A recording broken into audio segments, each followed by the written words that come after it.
Hey everybody, it's Kelly, and today's tutorial is how to repair an 8-track cartridge. Does anybody remember 8-track cartridges, by the way?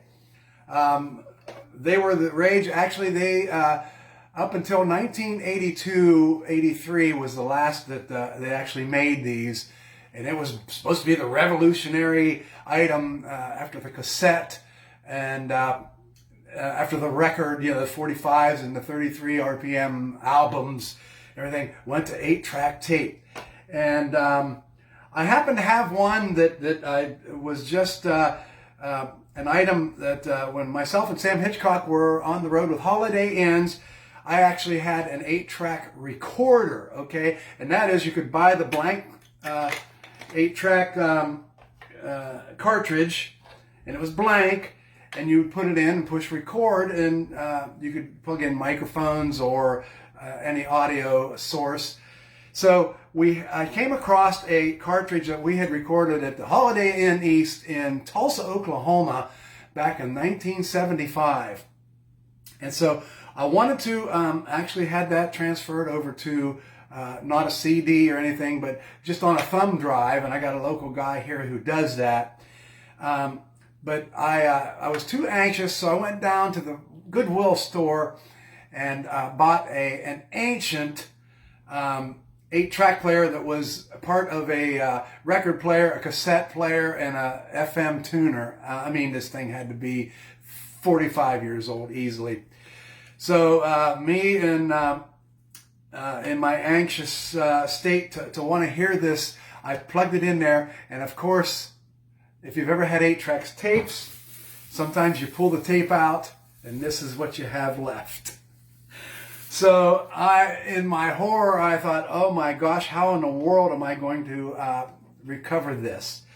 So after going on YouTube and seeing some tutorials and asking around and Googling, I came up with an ingenious idea that you can't really take these cartridges apart because there's two spools and they feed into each other. So once you open them up, they're done. So I went through, had to go down to the Sound Exchange and buy 4 old cartridges, Seals and Crofts, Year of Sunday. I bought Gary Puckett and Union Gap, incredible. I bought the James Gang, Thirds, okay, one of their earlies.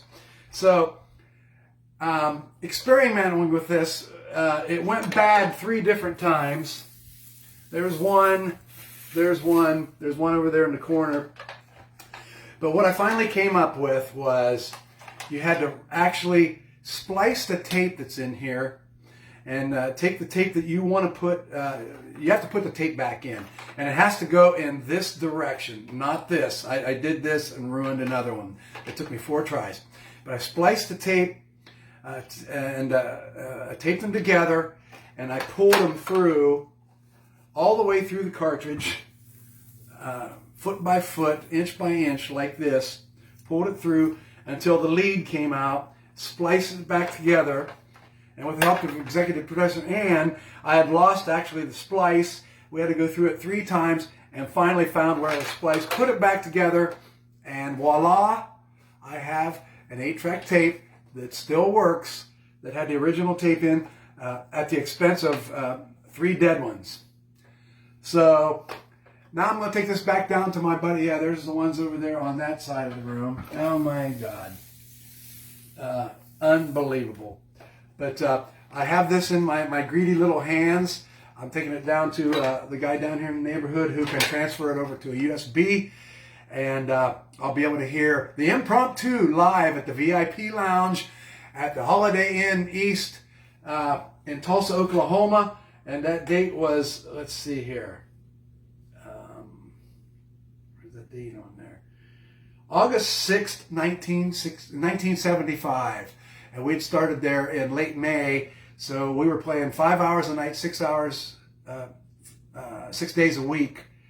And so this should have some very interesting sounds on it. So anyhow, Kelly with a tutorial on how or why to ever deal with trying to repair an 8-track tape. See you guys later.